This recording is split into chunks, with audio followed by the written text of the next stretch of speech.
кога ќе погледне човек, ако некој му рече некому друг нешто да направи, добро ќе се размисли дали тоа да го направи и може дури да одбие. Што имаше поголемо во тоа да одбие Свети Јован Крстител да стави раката и да го крсти над главата Христова и да го крсти Христа? Но Господ му вели, и ако ти размислуваш дека не треба да ставиш раката, зашто си помал од мене, ова го парафразирам, не го пишува во Светото Евангелие, ама истото е како да го вели Господ Христос на Свети Јован Крстител. И ако тоа не ти го покажува логиката, не ти покажува ништо, ама ти изврши го тоа како Божјо послушание. И Свети Јован Крстител го извршува тоа. Колку луѓе ќе го завршат така и на тој начин ова Божјо послушание? Се му кажува денеска ние да се најдеме во таква ситуација, ретко кој може би, ако ги имаме сите поуки од верата, ретко кој би рекол, Господи, ти како ќе речеш, така нека биде. А Свети Јован Крстител не смета на своето знаење и логика, туку се потпира на зборовите Господови. Ти прави го тоа, значи покажува максимално послушание. Затоа е образец на монаштвото. 3 завети дава монакот. Едниот е безбрачност, другиот е нестекнување на богатство за себе и третиот е послушание. Меѓутоа, најголем од сите овие завети е заветот на послушанието. Токму затоа и Свети Јован Крстител е избран како праобраз на монаштвото. Многу манастири, да не речам најповеќе, го носат името на Свети Јован Крстител, токму затоа што го покажува послушанието на луѓето. Меѓутоа, послушанието не е само заповед за монасите, тоа е заповед за секој благочестив христијанин кој кој сака животот свој да му го посвети на Бога. А само посветувајќи го животот на Бога, го возвраќаме истиот многукратно. Затоа Свети Јован Претече и Крстител ни е образ за послушанието. Тој направи послушание на невозможното. Како што неговиот пастироначалник, а тоа е Христос, направи послушание на Бога и Оца. Замислете како би бил животот наш денешен. Христос да му речеше на Оца, не сакам да се воплатам, не сакам да се крстам, не сакам да ја правам твојата економија, зашто за мене е понижување тоа. Јас Бог да слезам, да се воплатам и уште да бидам крстен од раката на еден слуга Божи, а тоа е Јован. Меѓутоа тоа не го прави ни Христос, а не го прави нити Свети Јован Претече. Затоа ни покажуваат и ни се образци на сите нас дека послушанието во црквата е спасение. Кој слуша и нелогичните работи и работите што се спротивни на волјата негова, ги прави во своја полза. Затоа Денеска го славиме Свети Јован Претеча за неговото послушание и станува образец не само кај монасите, туку кај сите благочестиви христијани кои го разбираат животот воопшто како послушание на Бога.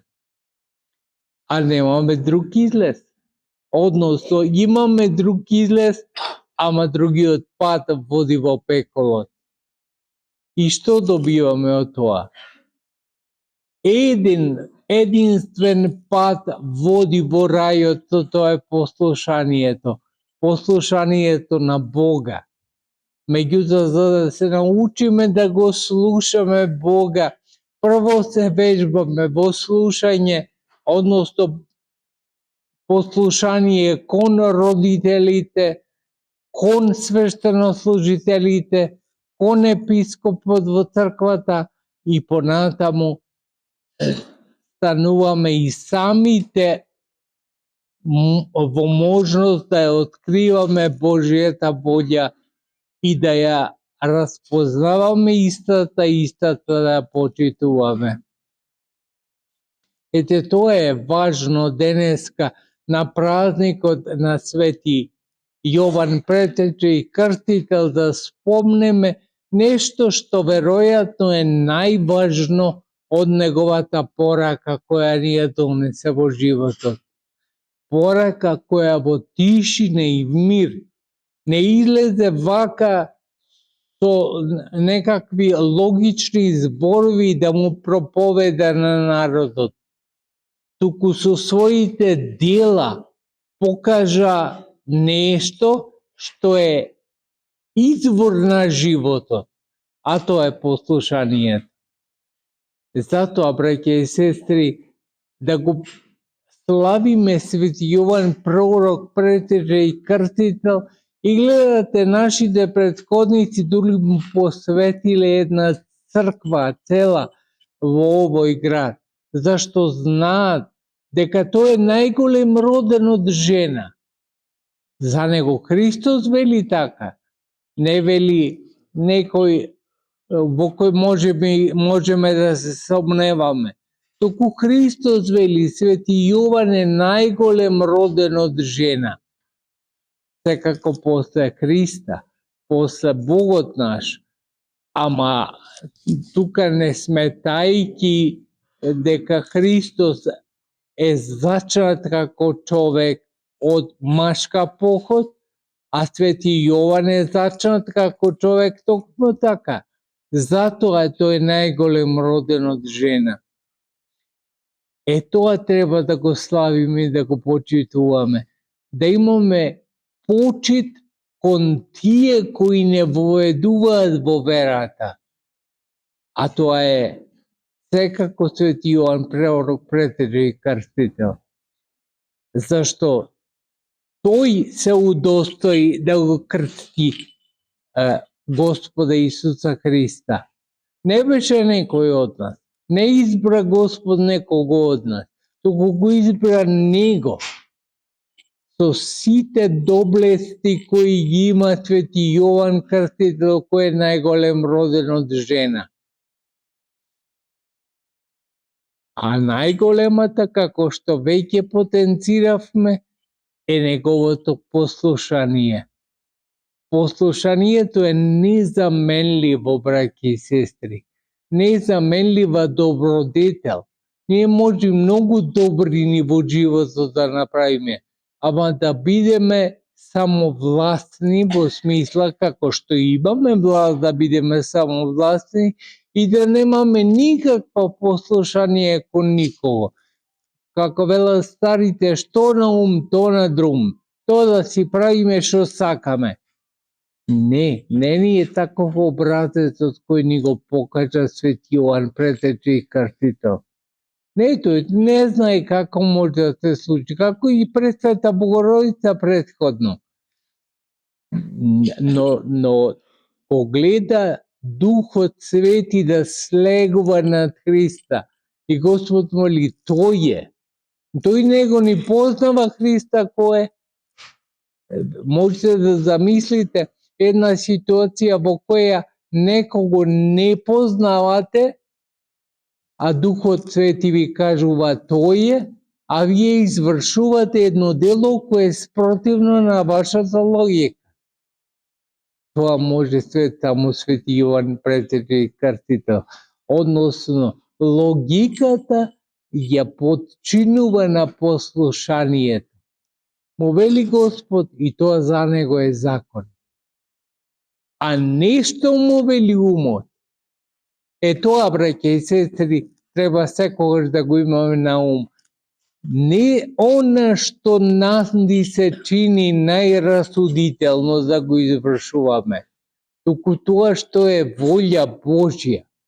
Тогаш никогаш нема да погрешиме. Затоа да се учиме од ваквите примери, од примерите какви што се Свети Јован Претежи Крстител, да се учиме и да ја исполнуваме волјата Божја. Нека милоста негова биде на вас, нека ве чува, нека ве храни во сите дни на вашиот живот.